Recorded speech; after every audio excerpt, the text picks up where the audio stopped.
The question is not about what you like. The question is about, does everything around you like you? Have you made yourself in such a way that nobody can help liking you?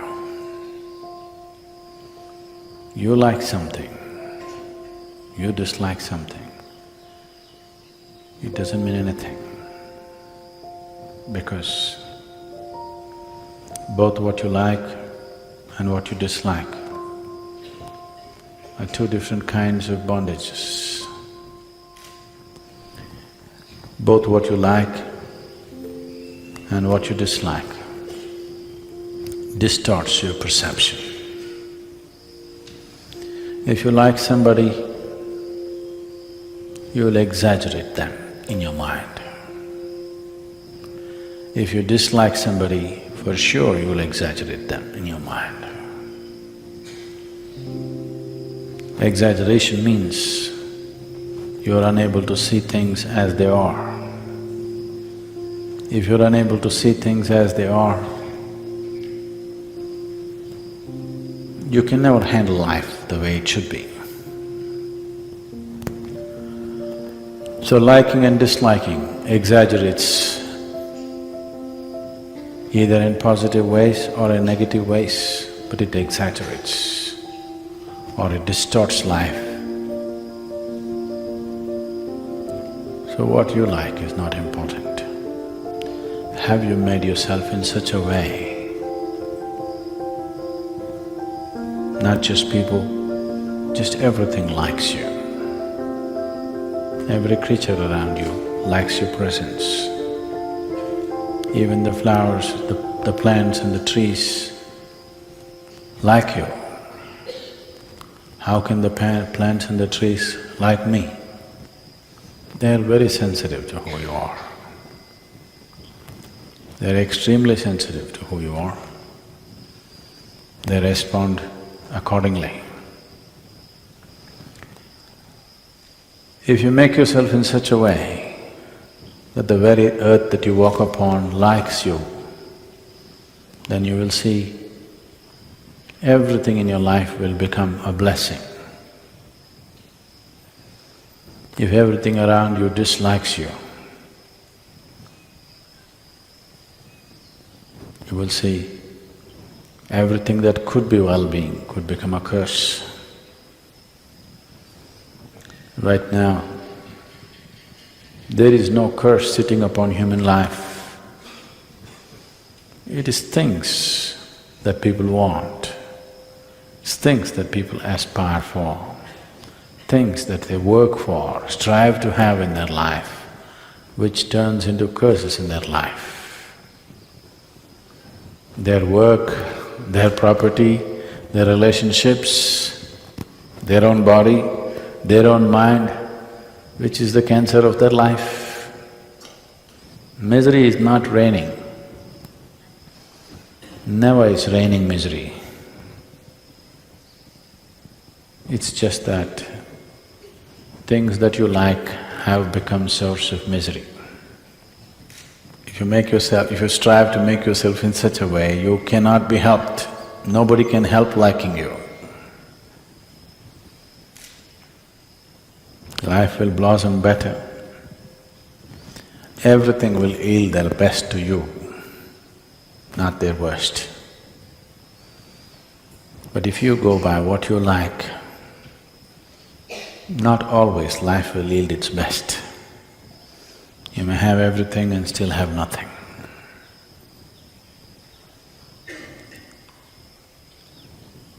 So spiritual process is not about pursuing what you like, it's about striving to make yourself in such a way, even the birds like you, the squirrels like you, it's about making yourself in such a way that every atom in this existence likes you, wants to yield to you. If existence does not yield to you, you do what you want, nothing will work in real sense.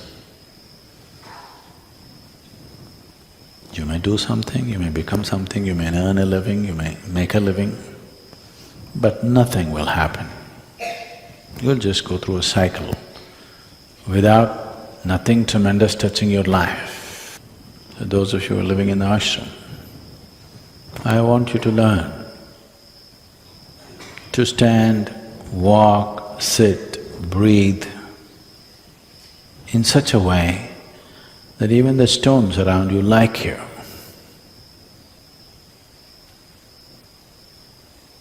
How do I know whether they like me or not? You will know for sure. If you are sensitive about being like that, you will also know, you will also be sensitive enough to know that. If you are never sensitive about these aspects, you will not have the sensitivity to know.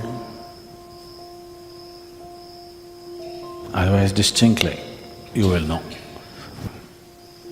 Do not become in such a way, everything has to be shouted into your ears.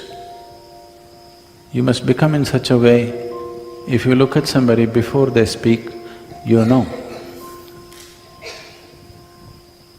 For this, you need a certain sense of receptivity. Receptivity will not happen to you if you're too full of yourself. The less you are, the more you receive. The more you are, less you receive. If you're too full of yourself, nothing bigger than your nonsense will happen to you. If there's no such thing as myself, you simply sit here, the whole existence will dance within you. You will become an instrument of the Creator. Otherwise, you will be a bundle of thoughts, emotions, prejudices and rubbish. This is the choice every human being has. Either to exist here as a limb of the Creator, as a Ishanga, we are calling them these days, or to exist here as a bundle of thoughts, emotions and nonsense that you have gathered. This choice is available to us every moment of our life, continuously choosing to be like that. If this striving is there, it will deliver you to a different place of gracefulness, where every stone, every pebble, every rock, every tree, every atom in the existence speaks to you in a language that you can know. Otherwise, you are alone in this vast existence, feeling constantly insecure, unstable, psychologically challenged. It's a choice. It is not a gift, it is a choice. One makes the right choice, right things will happen. One makes the wrong choice, wrong things will happen. It's a very fair and just existence, I want you to know. It doesn't spare anybody. It doesn't spare anybody. It's not like a social structure that some people can get away with wrong things. In this existence, it doesn't spare anybody. It doesn't matter who you are. If you jump off the roof, the earth will break your leg. Yes? Raja, Ranka, Fakir, everybody. Nobody is spared. Doesn't matter who you are, no exemptions. And nobody is barred. Anybody who is willing, for everybody the possibility is open. For everybody, the stick is also there. You make the right choices, everything is open. Make the wrong choices, everything will need you in a different way. So if pain comes, suffering comes, misery happens, it's not time to look around. This is always the problem. If you are miserable, you think somebody else need to be fixed. No, no, no, no. If you are miserable, this needs to be fixed, not somebody else. No, I'm miserable, fix the situation for me. No, no, no. If you're miserable, who should be fixed? If you are sick, who should be given the medicine? Shall we give it to somebody else when you're sick? If you are hungry, shall we give the food to somebody else? No. It only works if you give it to this, isn't it? If food is like that, medicine is like that, is that not true with every other aspect? That if you are miserable, something else or somebody else need not be fixed, only this one needs to be fixed. Just to understand this simple fact, people take lifetimes. They think something else has to be fixed. On a certain day, Shankaran Pillai went drinking with his friends.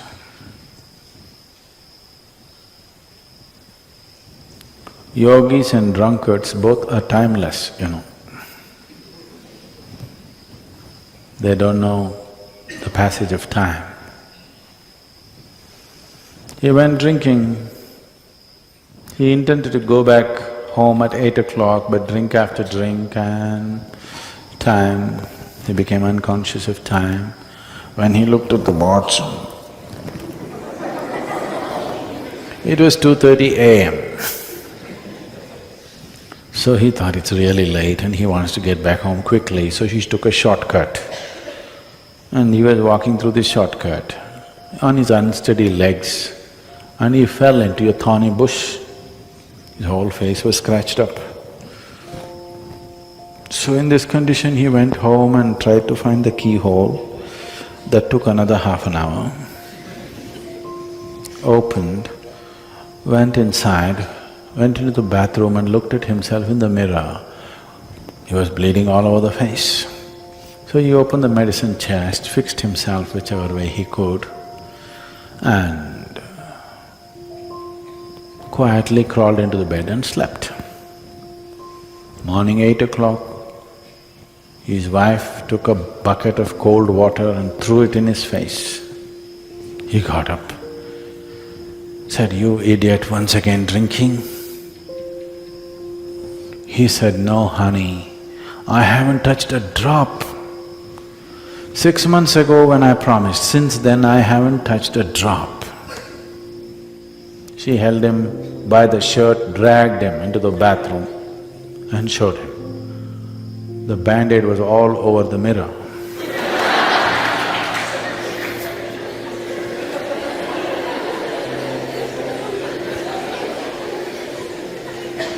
Doesn't work like that. Only somebody who is completely unconscious will do such things. If it's hurting here, you will fix it there, because you're completely unconscious or inebriated. So whenever you're miserable, you want to fix that one and that one and that one. No, no, no, this one needs to be fixed. If you put band-aid on the mirror, it doesn't heal your wounds. You have to attend to the wound. And both your miseries and joys are caused from inside, so it needs to be attended here, not somewhere else. The sooner you learn this, the more graceful and wonderful your life will become.